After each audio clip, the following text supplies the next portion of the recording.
a desperate race against time. Rain hammered against the windows of the small apartment like 1,000 angry fists demanding entry.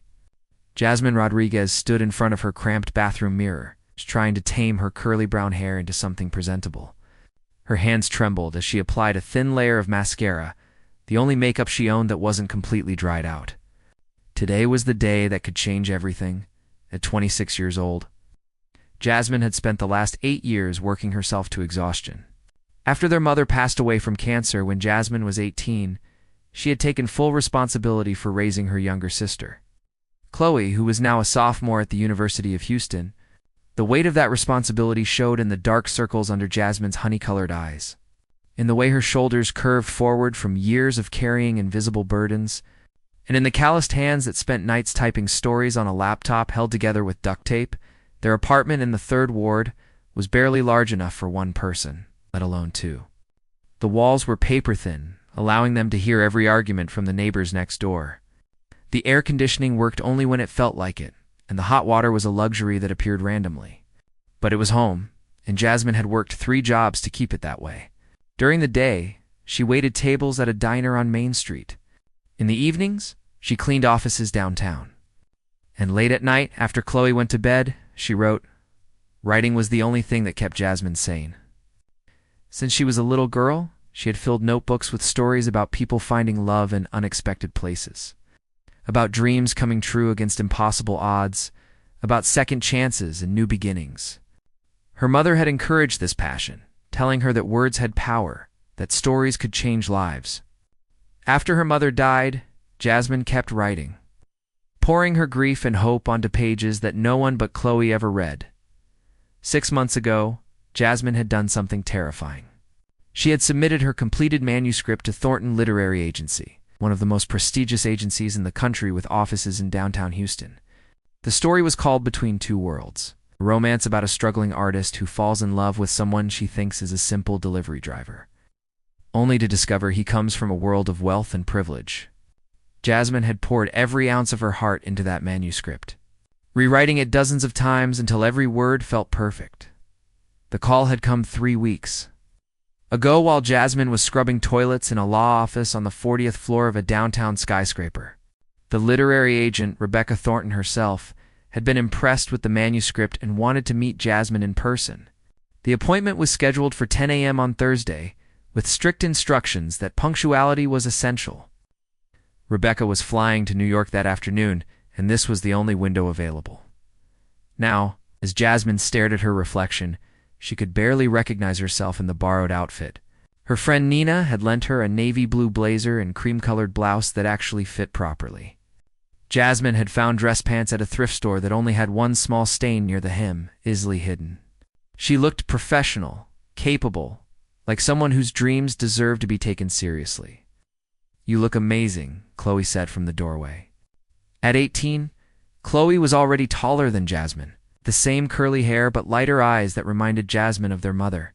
Despite everything they had been through, Chloe maintained an optimism that Jasmine envied. "Mom would be so proud of you." Jasmine felt tears threatening and blinked them away quickly. She could not afford to cry and ruin her makeup.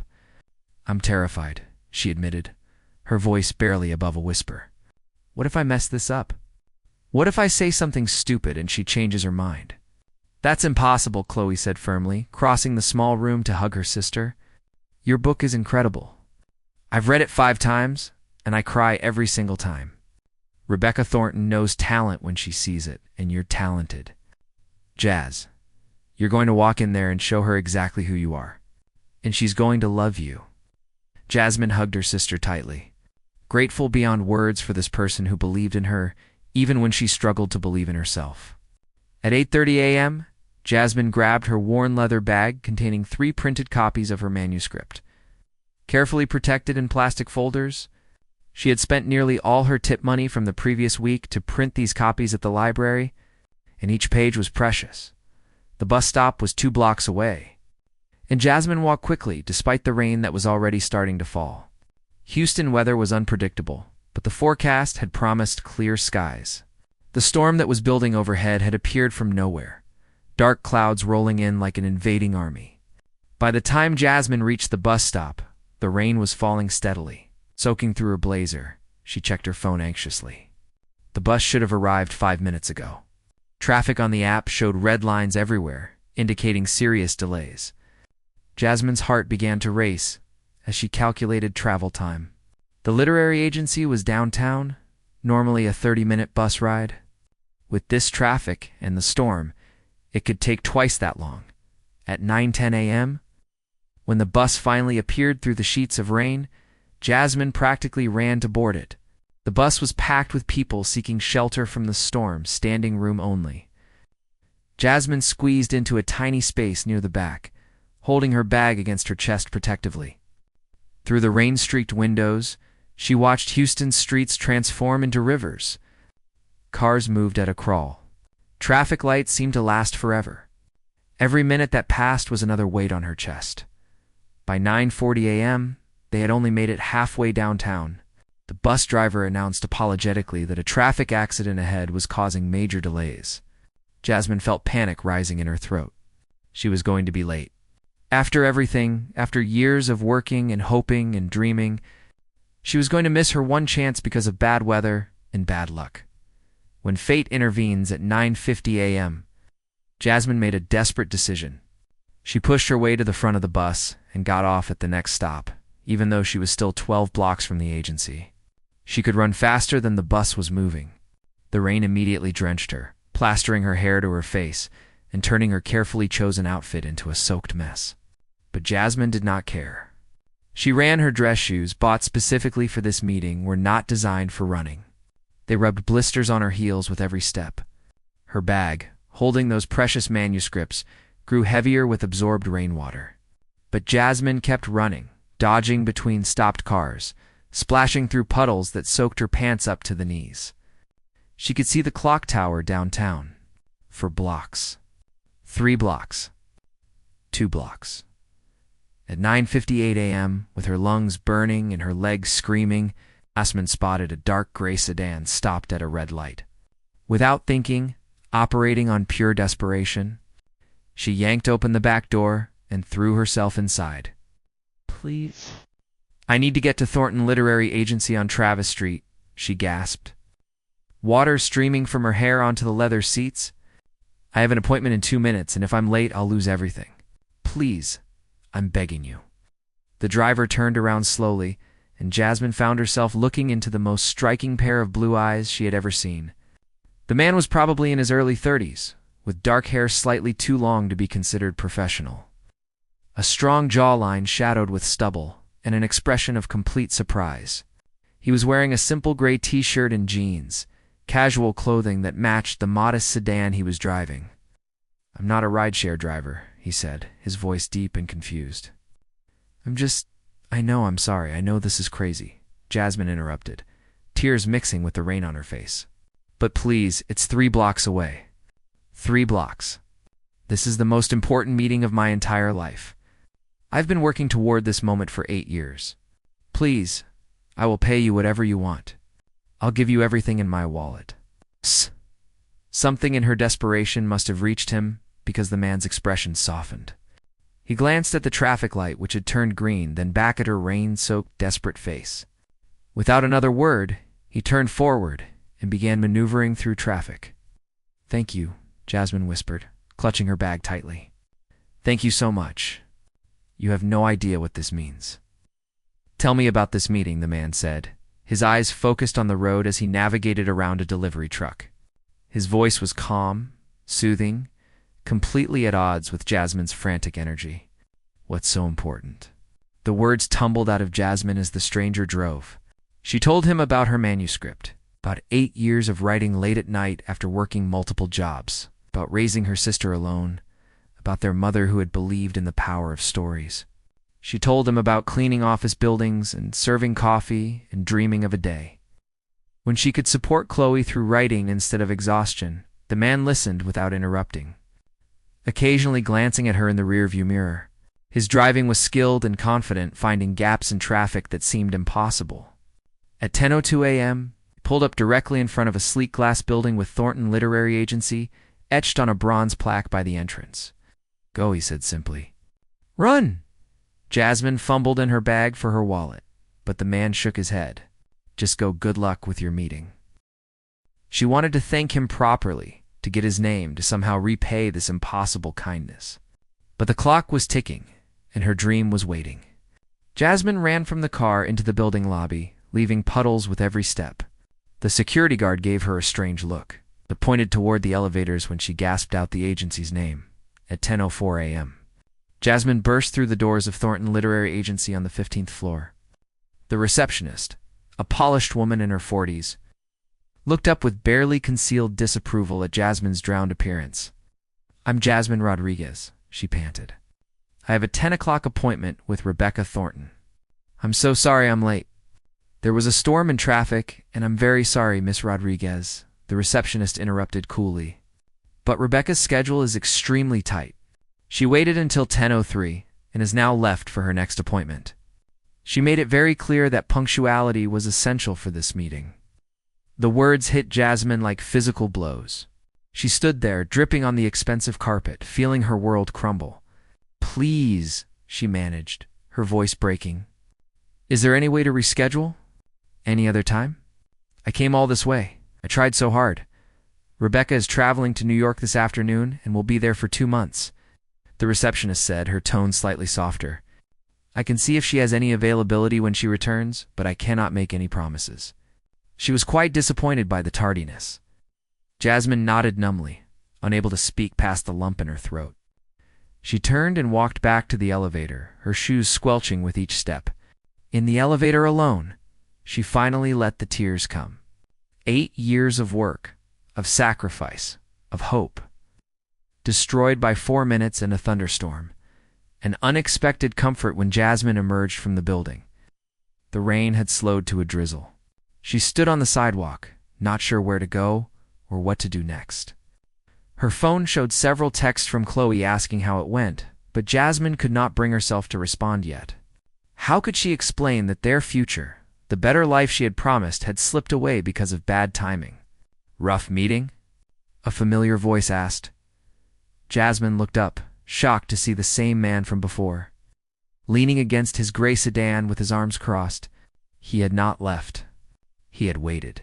"The worst," Jasmine admitted, fresh tears streaming down her already wet face. "I was 4 minutes late and she refused to see me." 4 minutes. After 8 years of work, 4 minutes was all it took to destroy everything. The man's expression showed genuine sympathy. He pushed off from the car and walked closer, studying her with those intense blue eyes. "I'm Cameron," he said softly, "and I think you could use some coffee and maybe a listening ear. There's a good cafe 2 blocks from here that's open despite the storm. Let me buy you a cup. No pressure, no expectations. Just one human being helping another on a terrible day." Jasmine knew she should say no. She did not know this man, but something in his steady, kind presence made her feel safe. And honestly, she could not face going home to Chloe yet, could not explain how completely she had failed. "Okay," she whispered. "Coffee sounds good." Cameron smiled, and it transformed his entire face from handsome to absolutely devastating. "My car's right here. No dramatic running this time, I promise." As they drove the short distance to the cafe, Jasmine found herself studying Cameron more carefully. He drove like someone comfortable behind the wheel, but the car was at least 10 years old, with visible wear on the interior. His clothes were casual, almost worn, suggesting someone who worked with his hands rather than in an office. But there was something about the way he carried himself, a quiet confidence that seemed at odds with his modest appearance. The cafe was a small, cozy place called Morning Brew, tucked between 2 larger buildings. Inside, it smelled like fresh coffee and baked goods, and soft jazz played from hidden speakers. Cameron guided Jasmine to a corner booth and ordered 2 large coffees and some pastries without asking what she wanted. Somehow, he seemed to know exactly what she needed. So Cameron said once they were settled, wrapping his hands around his coffee mug, "Tell me about your book. Not the business side, not the meeting you missed. Tell me about the story itself. What made you write it?" And Jasmine, surprising herself, began to talk. She told him about Between Two Worlds. about the artist protagonist who falls for someone she believes is ordinary, only to discover he has been hiding a life of wealth and privilege. She talked about themes of authenticity and class differences, about finding love when you least expect it, about the courage it takes to be vulnerable with another person.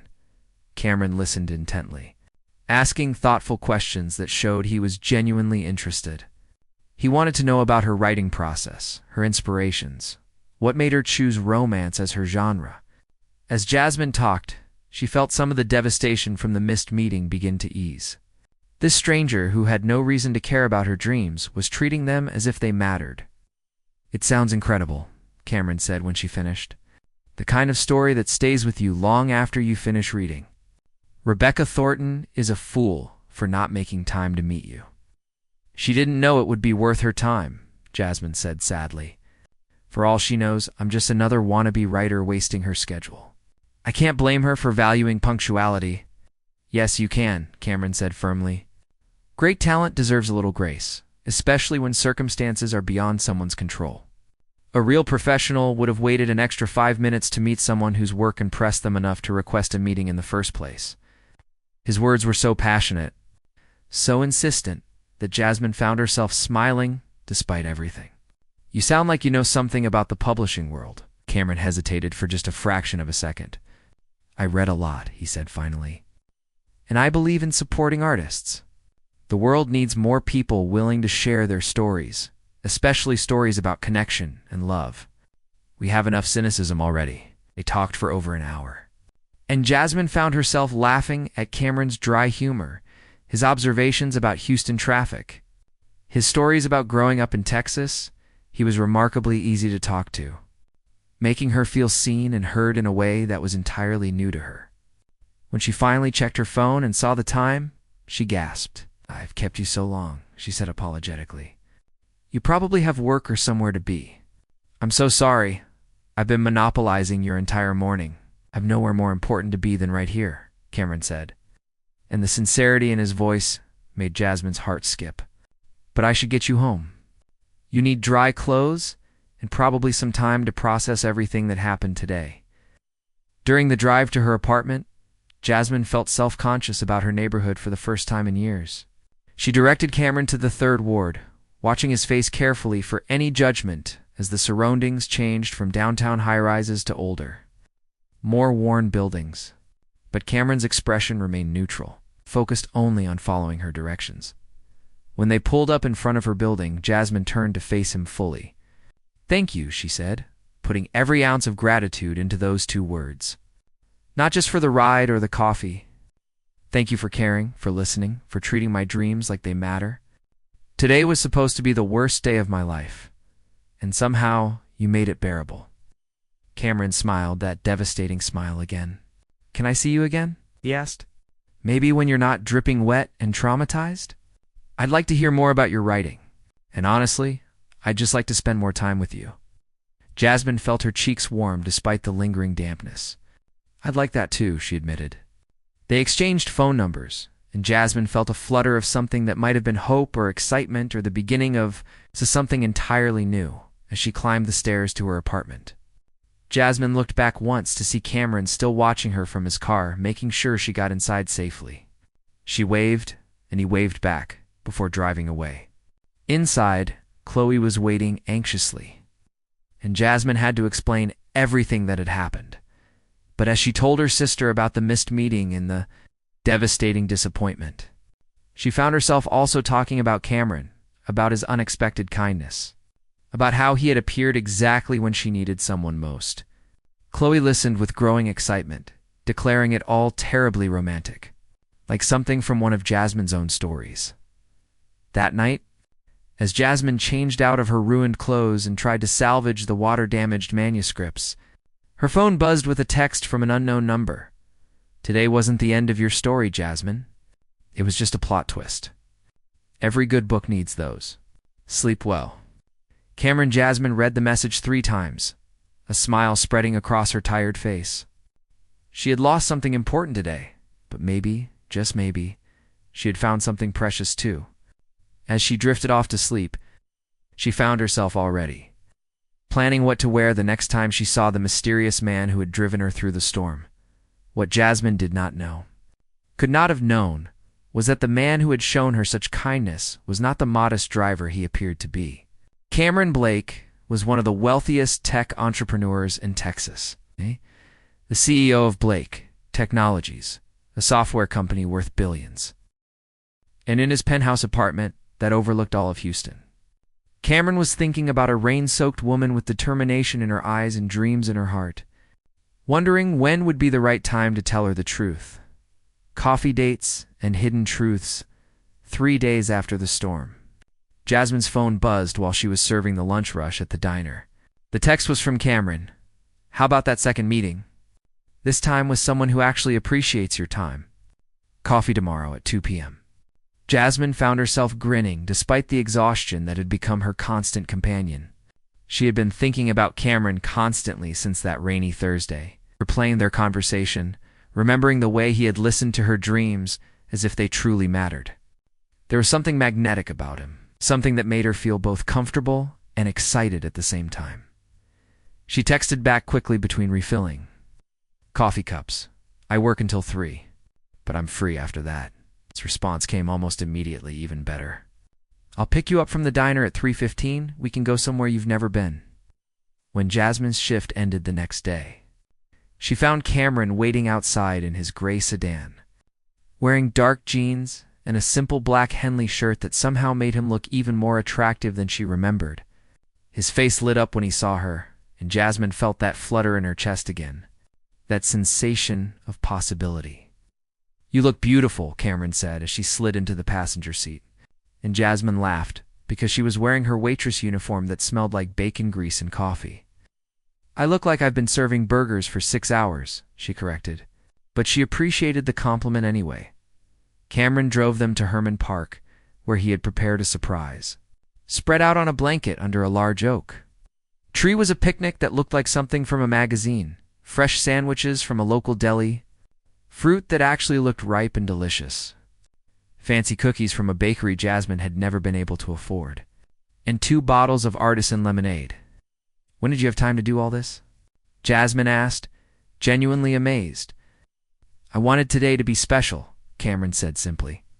"You deserved a good meeting, and since that agent was too foolish to see you, I figured I'd give you a better experience." They sat on the blanket and talked for hours as the afternoon sun filtered through the tree leaves above them. Cameron asked about Chloe, about what it was like raising a teenager while barely being an adult herself. Jasmine found herself sharing stories she rarely told anyone. The fear she had felt when their mother died, the responsibility that had crushed her for the first few years, the pride she felt watching Chloe succeed in school despite everything. "You're remarkable," Cameron said quietly. "Most people would have crumbled under that kind of pressure. But you didn't. You kept your family together and still found time to pursue your passion. That takes incredible strength."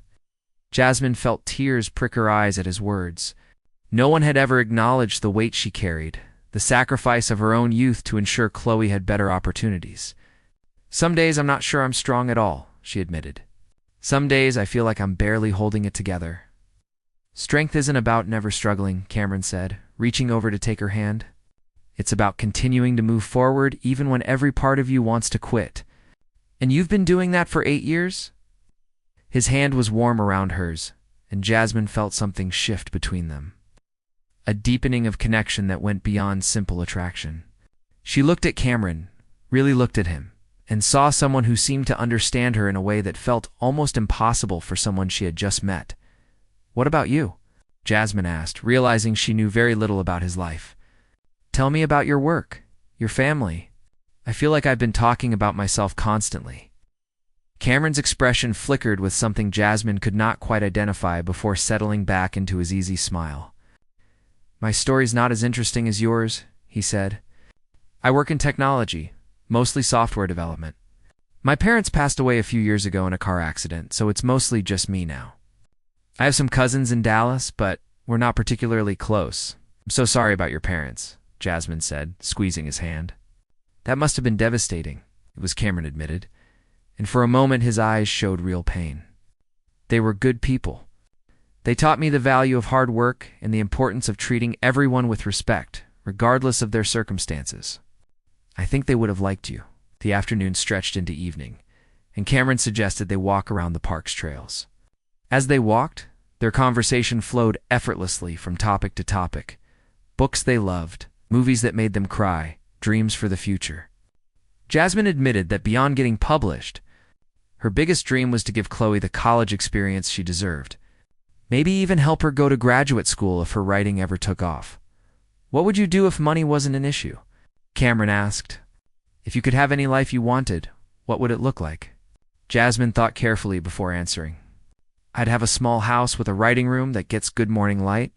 Nothing fancy, just somewhere stable where Chloe and I don't have to worry about rent going up or the air conditioning breaking. I'd write full-time and maybe teach creative writing workshops for kids who come from backgrounds like mine.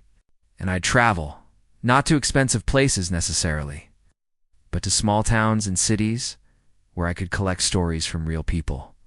"That sounds perfect," Cameron said softly. "Simple but meaningful. I think too many people confuse happiness with luxury, when really it's about purpose and connection." His words resonated so deeply with Jasmine's own beliefs that she found herself stopping on the trail. Turning to face him fully, "You're different from anyone I've ever met," she said honestly. "Most guys I've encountered either don't understand my writing at all, or they pretend to care, but really they're just waiting for their turn to talk. But you actually listen. You actually see me."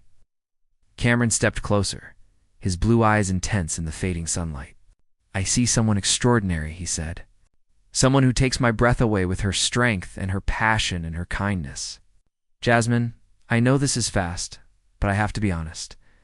I haven't been able to stop thinking about you since that day in the rain." Her breath coming faster as Cameron reached up to gently tuck a strand of curly hair behind her ear. "I haven't stopped thinking about you either," she whispered. When Cameron kissed her, it was gentle and sweet, filled with promise rather than demand. Jasmine felt herself melting into it, one hand coming up to rest against his chest where she could feel his heart beating as rapidly as her own. When they broke apart, both of them were smiling. A relationship blooms. The weeks that followed were some of the happiest of Jasmine's life. Cameron became a constant presence, fitting seamlessly into the complicated puzzle of her schedule. He would pick her up after her shifts at the diner. Bringing coffee and pastries for both her and Chloe, he attended one of Chloe's university presentations, sitting in the audience and cheering louder than anyone else when she finished. He even helped Jasmine with her late-night office cleaning once, turning the tedious work into an adventure filled with laughter and stolen kisses in empty conference rooms. Chloe adored Cameron, constantly teasing Jasmine about having found her own romance novel hero. "He's literally perfect," Chloe would say. "Handsome, kind, supportive, and he actually cares about your writing. If you don't marry him, I will." But there were moments when Jasmine noticed small inconsistencies that puzzled her. Cameron always paid for everything despite her protests, but he claimed to just be careful with his money from his tech job. His car was old and modest, but occasionally she noticed expensive details, a watch that looked too fine for someone on a regular salary, shoes that seemed designer despite their casual style. He spoke about technology with an expertise that suggested high-level knowledge, but he never gave specifics about his actual job. One evening, when Cameron was driving her home from dinner at a modest Thai restaurant they both loved, Jasmine decided to push a little. "Tell me more about your work," she said casually. "You know everything about my writing life, but I realize I don't really know what you do all day." Cameron's hands tightened almost imperceptibly on the steering wheel. "It's pretty boring, honestly," he said. "Lots of meetings, coding, problem solving. Nothing as creative or interesting as what you do." "But what company do you work for?" Jasmine pressed. "What kind of software do you develop?" "Business applications mostly," Cameron said vaguely. "Corporate stuff that helps companies run more efficiently. Trust me, you wouldn't find it interesting." Jasmine let it drop, but something nagged at her. Cameron was always deflecting when it came to specifics about his work. She told herself she was being paranoid, that not everyone enjoyed talking about their job. But a small voice in the back of her mind whispered that something did not quite add up. Despite these occasional doubts, Jasmine found herself falling deeper in love with Cameron. He encouraged her writing in ways that were practical and meaningful. He read every page she showed him, offering feedback that was both honest and constructive. When she admitted she was nervous about querying other literary agents after the Rebecca Thornton disaster, he spent hours helping her research agencies and perfect her query letter. "Your book deserves to be read," Cameron would tell her firmly. "One agent's scheduling conflict doesn't define your worth as a writer. Keep trying. Keep believing." On a cool evening in late October, 2 months after they had met, Cameron took Jasmine to a small, independent bookstore in Montrose called Chapter and Verse. The owner, an elderly woman named Dorothy, greeted Cameron like an old friend, which surprised Jasmine, since he had never mentioned coming here before. "I wanted to show you something," Cameron said, leading her to a section of the store labeled Local Authors. He pulled a slim volume from the shelf, a debut novel by a Houston writer that had been published the previous year. This author was rejected by 43 agents before someone finally took a chance on her book. And now look, she's on the shelves. She's winning awards. She's making a difference. Jasmine took the book, running her fingers over the cover reverently. 43 rejections, she repeated, and she kept going. "Because she believed in her story," Cameron said. "Just like you need to keep believing in yours. Promise me you won't give up, Jasmine. Promise me you'll keep fighting for your dream." "I promise," Jasmine said, and she meant it with every fiber of her being. That night, back at her apartment with Chloe asleep in the next room, Jasmine opened her laptop and began revising her query letter. She would try again. She would keep fighting. And having Cameron believe in her made all the difference. The cracks began to show. It was Chloe who first discovered the truth, though she did not immediately understand what she had found. She was researching tech companies for a business class presentation when she stumbled across an article about Houston's most successful entrepreneurs under 40. The #1 spot was held by Cameron Blake, CEO and founder of Blake Technologies, with an estimated net worth of $3.2 billion. The photo accompanying the article showed a man in an expensive suit, hair professionally styled, standing in front of a sleek modern building. But the face was unmistakably familiar. Chloe stared at the screen, her mind refusing to process what she was seeing. This could not be the same Cameron who showed up in jeans and an old sedan, who ate Thai food from plastic containers, who claimed to be a regular tech worker, but it was him. The same blue eyes, the same strong jawline, the same slight smile that she had seen directed at her sister dozens of times. Chloe sat frozen at her laptop for several minutes, trying to decide what to do. Part of her wanted to immediately show Jasmine, to warn her that the man she was falling in love with had been lying about everything. But another part hesitated, remembering how happy her sister had been these past 2 months. How the darkness that usually lived behind Jasmine's eyes had finally lifted. In the end, Chloe decided to talk to Cameron first. She texted him, asking if they could meet for coffee without Jasmine knowing. To his credit, Cameron agreed immediately, suggesting a small cafe near the university campus. When Chloe walked into the cafe the next afternoon, Cameron was already there, and his expression told her he knew exactly why she had asked for this meeting. He looked tired, the easy confidence he usually carried, replaced with something that looked like resignation. "You found out," Cameron said as Chloe sat down across from him. It was not a question. "Cameron Blake," Chloe said, her voice tight with controlled anger. "CEO of Blake Technologies. Billionaire. One of the most successful tech entrepreneurs in Texas. Were you ever going to tell her the truth?" Cameron closed his eyes briefly, pain flashing across his face. "Yes," he said quietly. "I've been trying to find the right way, the right time. But every day that passes makes it harder, makes the lie bigger." "Why did you lie in the first place?" Chloe demanded. "What was the point of this whole charade? Was this some kind of game for you? Pretend to be normal and see if you could make a poor girl fall in love with you." "No," Cameron said firmly, his eyes meeting hers with surprising intensity. "It was never a game, Chloe.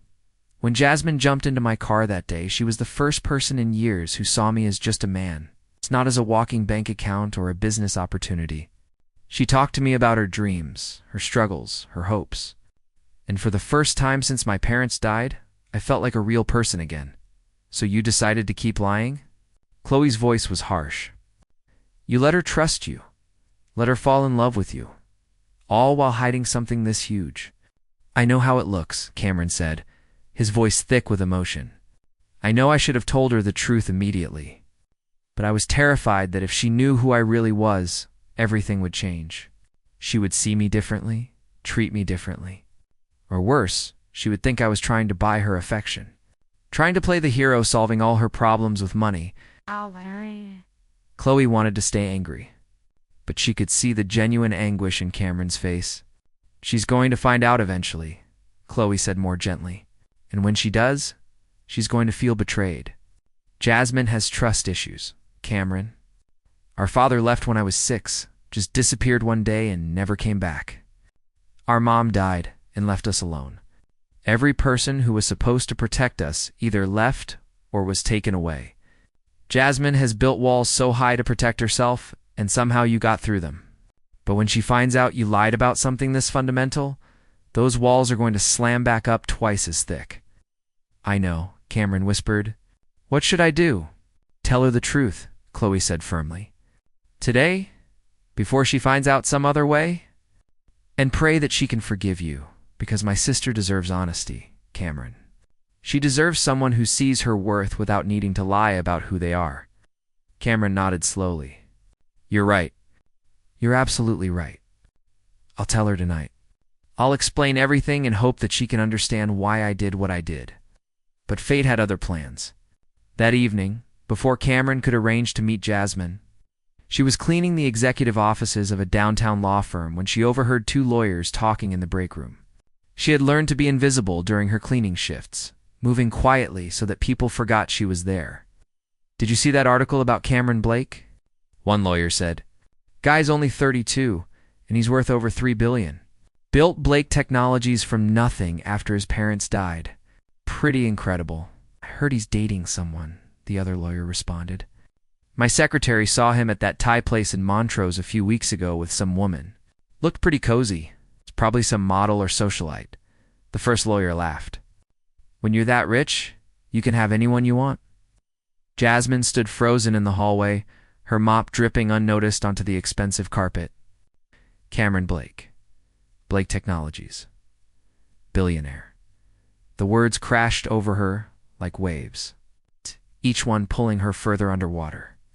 With shaking hands, she pulled out her phone and searched for Cameron Blake Houston. The images that appeared confirmed her worst fears. There he was, her Cameron, in expensive suits, at charity galas, shaking hands with politicians, accepting awards for business innovation. Every article talked about his incredible success, his wealth, his influence, and not a single one mentioned anything about being a regular tech worker making a modest salary. Jasmine felt sick. She left her cleaning supplies in the hallway and took the elevator down to the lobby, bursting out onto the Houston streets as tears streamed down her face. Everything had been a lie. Their meeting, their connection, their entire relationship had been built on deception. The man she had trusted with her dreams, with her heart, had been playing pretend the entire time. She walked 4 blocks without direction, her mind spinning through every conversation they had had. Every moment she had shared something vulnerable while he had hidden his true self. The humiliation was crushing. She had shown him her poverty, her struggles, her worn apartment and multiple jobs, while he lived in what was probably a mansion, drove an old car as a disguise. Dressed down to blend in with regular people, was their entire relationship just entertainment for him? A wealthy man playing at being normal to see how the other half lived? Had he laughed to himself every time she worried about money or talked about her dreams of financial stability? By the time Jasmine made it back to her apartment, it was after midnight, and Chloe was waiting up for her, worry etched on her young face. One look at Jasmine and Chloe knew immediately what had happened. You found out? Chloe whispered. Did you know? Jasmine asked, her voice hoarse from crying. Chloe hesitated, then nodded. I found out yesterday. I talked to Cameron today and told him he needed to tell you the truth immediately. I swear, Jazz, I was going to tell you if he didn't. Jasmine wanted to be angry at her sister but could not muster the energy. She was too destroyed, too betrayed to feel anything beyond the crushing pain in her chest. Her phone had been buzzing constantly with calls and texts from Cameron, but she had not looked at any of them. That night, Jasmine blocked Cameron's number. She called the diner and her cleaning company, quitting both jobs effective immediately. She could not risk running into Cameron, could not face the possibility of seeing him and crumbling. Chloe tried to talk to her, to remind her that she needed those jobs to pay rent, but Jasmine barely heard her. All she could think about was that the one person who had made her feel seen and valued had been hiding his true self the entire time. The aftermath for 3 days. Jasmine barely left her bed. She ignored Chloe's concerned attempts to get her to eat or talk. She stared at the ceiling and replayed every moment with Cameron, seeing them all through a different lens now. The expensive watch was not just a nice accessory, but probably cost more than 6 months of her rent.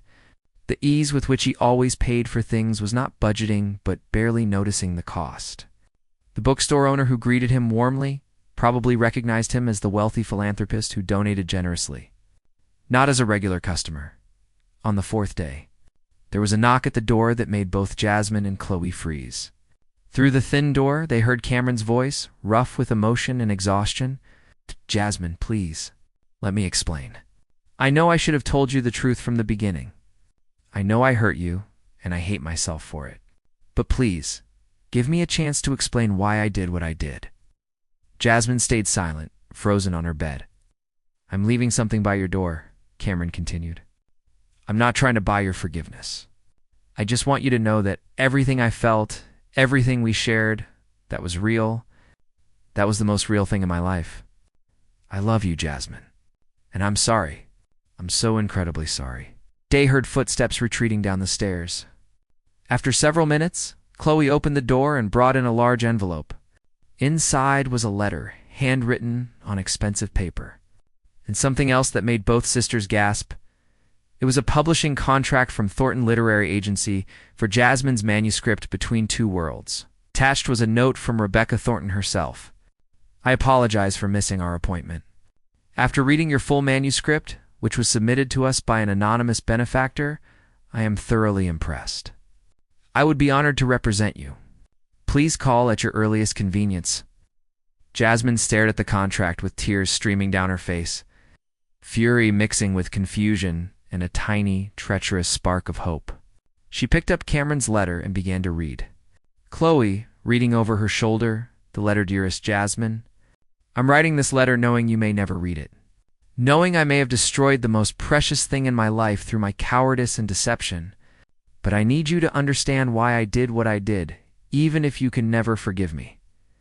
When you climbed into my car that rainy Thursday, you were desperate and determined and completely unaware of who I was. For the first time in 5 years since my parents died and I inherited everything, someone saw me as just Cameron.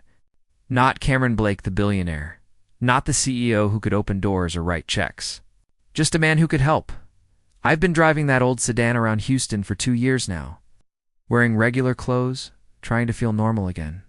When you're born into wealth or acquire it young, you lose something essential. The ability to know if people like you for yourself or for what you can provide. Every relationship becomes transactional. Every friendship feels conditional. My parents taught me that money was a tool, not an identity. They started their tech company in our garage when I was 5 years old.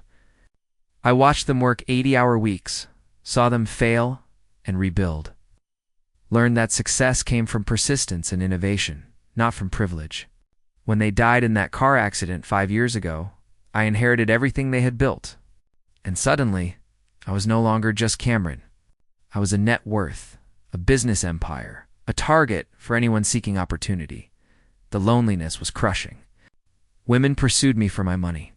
Friends from college suddenly wanted to reconnect. Business associates pretended at friendship while angling for deals.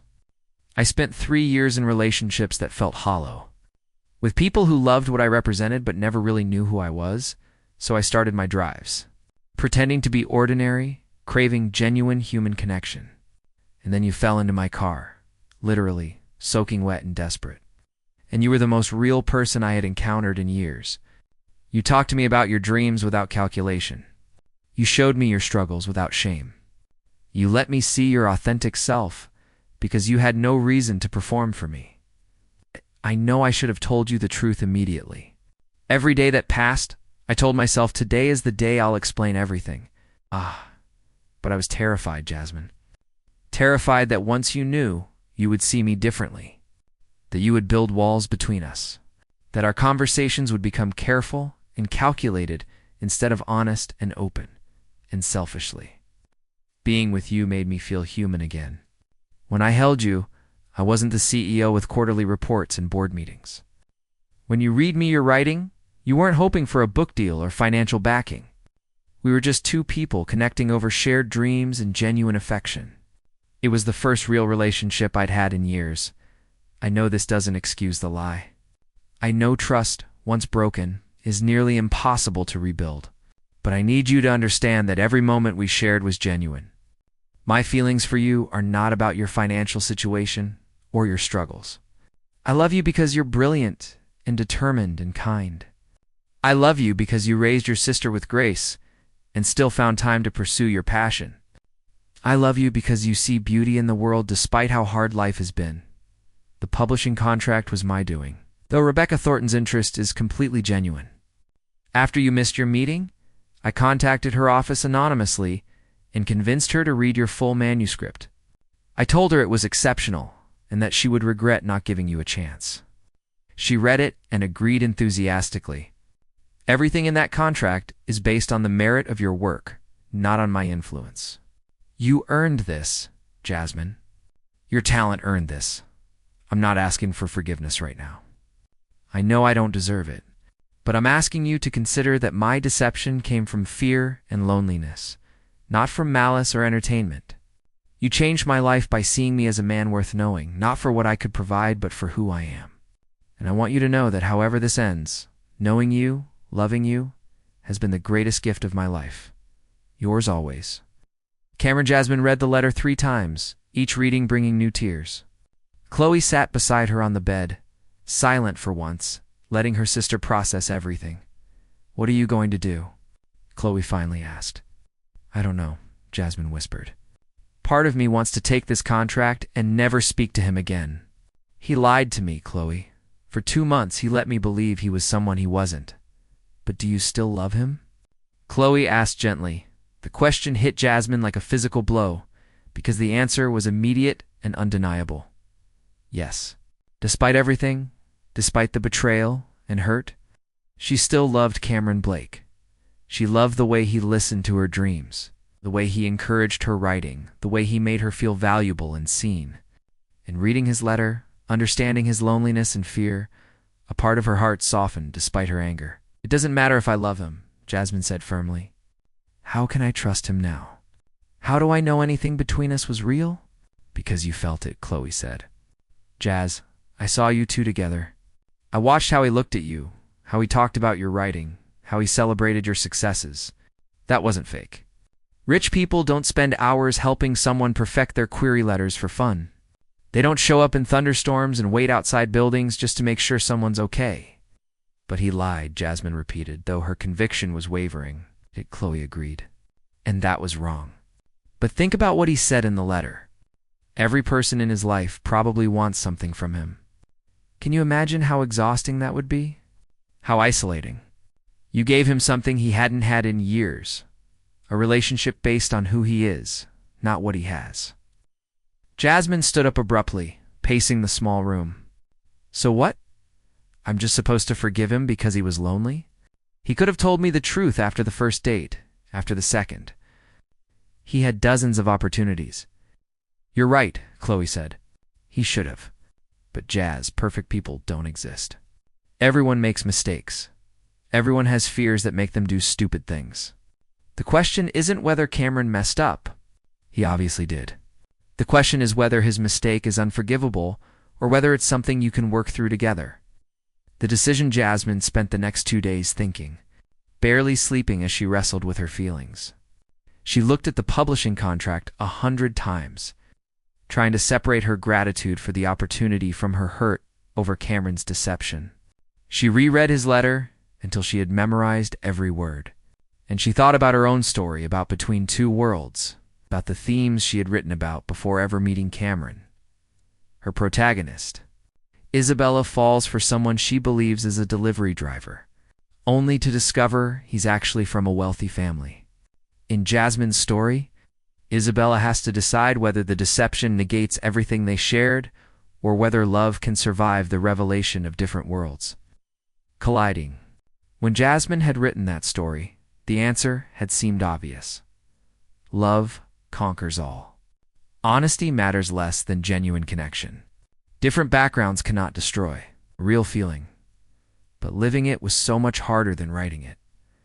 On the 6th day after discovering the truth, Jasmine made a decision. She called Rebecca Thornton's office and accepted the representation offer. Whatever happened with Cameron, she deserved this opportunity.